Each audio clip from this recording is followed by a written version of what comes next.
You can't miss this one. Jerry Seinfeld has decided he won't be made to walk on eggshells by the woke Hollywood crowd, and it's certainly not going down well with a lot of people. The clips you're about to watch are some of the most satisfying takedowns of the left-wing media to their face, and it's honestly something that only a comedian could have pulled off so smoothly. Plus, it happens to be one of those timeless moments that only seem to become more relevant with age, so let's get into it. I have noticed that most of the guests are mostly white males of 22 episodes that you've had. Yeah, let's get into that. No, but you...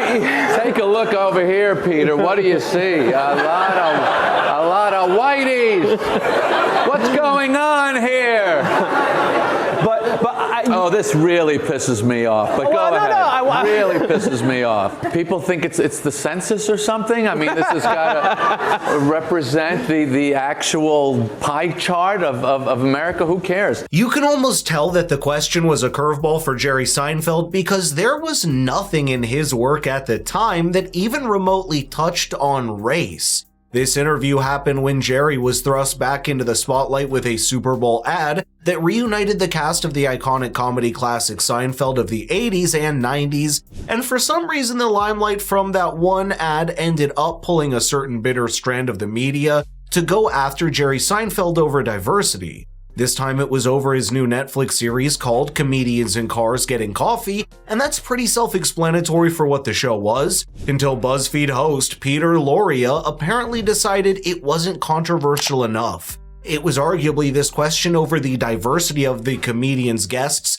that ended up becoming a much broader negative media storm. It's hard to blame Jerry Seinfeld for just being tired of being put on the defensive, and the massive contrast between his era and this new world of comedy, but sometimes it's just that callous and fed up attitude that gives you enough courage to speak some common sense, and that's exactly what we saw from Jerry Seinfeld next. Funny is the world that I live in. You're funny, I'm interested. You're not funny, I'm not interested. Okay. And I have no interest in gender or race or anything like that, but everyone else is kind of with their little calculating, is this the exact right mix? You know, I think that's, to me, it's anti-comedy. Has anyone else noticed that trend? Along with a plethora of other fields, there's been a fractioning in the world of comedy, with a new side that tries very hard to maneuver the landmines of offensive to often just deliver comedic duds. This, as some people call it, woke comedy, is an outgrowth of the culture it's born in, and even more so a response to the older style of comedians that just want to get a laugh out of you. But here's the problem. This new comedy is just not that funny. And it's only so long before people who came to have a good laugh grow tired of being implicitly lectured on politics and social issues. That's what you see with comedians like Lily Singh or Hannah Gatsby, who perhaps just don't get what comedy really is, evidenced by their reviews. Here's the deal, comedy isn't supposed to constantly walk a tightrope. It must be allowed to fly and dance as it wants, discovering new ways to make people laugh in the process. And I think that's different between the old and new world of comedy that someone like Jerry Seinfeld has worked long enough to witness himself. It's not just the question of race or diversity, but overall a culture of political correctness that brings the walls closer and closer together on what is acceptable. That's not how comedy is done. Here's Jerry Seinfeld detailing a time when his joke fell flat, making him first realize just how far people's sensitivities have come in the last few decades. The way people need to justify their cell phone, I need to have it with me because people are so important. Right. You know, I said, well, they don't seem very important the way you scroll through them like a gay French king. Just... And they thought, yeah. What do you mean gay? What are you talking about gay? What are you saying gay? What are you doing? What do you mean, you know?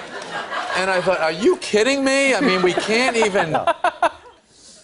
I could imagine a time, and this is a serious thing, I can imagine a time when people say, well, that's offensive to suggest that a gay person moves their hands in a flourishing motion, and you now need to apologize. I mean, there's a creepy PC thing out there that really bothers me. Is that the funniest joke in the world? The answer is, it doesn't have to be. There's bound to be bits that land flat and doesn't resonate with the audience, but that's exactly how a comedian learns what works and perfects his craft. Look at any great comedian and you'll see them tell a similar story of how important it is to just put yourself out there in front of an audience to gauge what works and what doesn't. None of that is possible if an aspiring comedian is shunned out of the first time he does that, and that means potentially losing out on a wealth of great material that he would have produced after that. And by the way, it's not even like it's working anyway. Forget wokeness in comedy because it's exactly that drive for politically correct comedy that has given rise to a new strand that goes in the exact opposite direction. With people like Ricky Gervais, Dave Chappelle, and Jimmy Carr, they almost noticed a vacuum opening up in the world of comedy where the public wanted to experience the same punch in the gut kind of comedy that was so on the edge that it made you laugh. I think Jerry Seinfeld can be categorized as someone in the middle, someone that just doesn't want to have to think about every modern sensitivity to deliver great comedy. But it's no secret that the drive for woke comedy is hardly working. Here's Jerry Seinfeld and Ricky Gervais laying out why. Comedy it's like gold in when you're mining. When you find it, it's gold. Nobody cares what rock it was in or how it was found or what it relates to, or it's just gold. So if something's funny, it's funny. There's no need to define, explain, or justify it.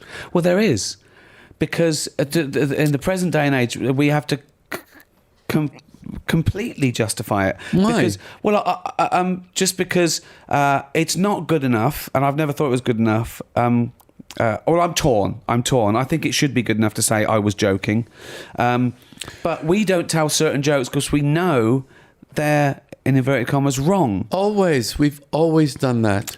From the court jester had to do that. The court jester could make a little fun of the palace, but not too much, and not the wrong thing. It's kind of sad that it has to be this way, but at the same time as that, you see greater spaces in the digital world start to open up for comedians that still prefer to stay on the edge, even if it means losing a Netflix special or getting a BuzzFeed article bashing them. It's a balancing act they shouldn't have to do, but that's the world we live in right now. Despite that, it's clear that someone like Jerry Seinfeld is a vital character in the pushback against it, and you can see that it works in the relevance and admiration he has even today. I mean, even Elon Musk is a great Seinfeld fan. At the end of the day, the ultimate arbiters of what is funny and what is not is the audience. An audience that can truly be won over by your craft will seldom care about their internal demographics and quibble about some warped notion of diversity. Instead, true art and talent traverses all of that and rises above these petty political scorecards. Right now, there's a rift opening up in the world of comedy on two ends of the spectrum, but the mere fact that there is a division and wedge in the world of comedy is evidence of the fact that there are people that want those different experiences on both sides.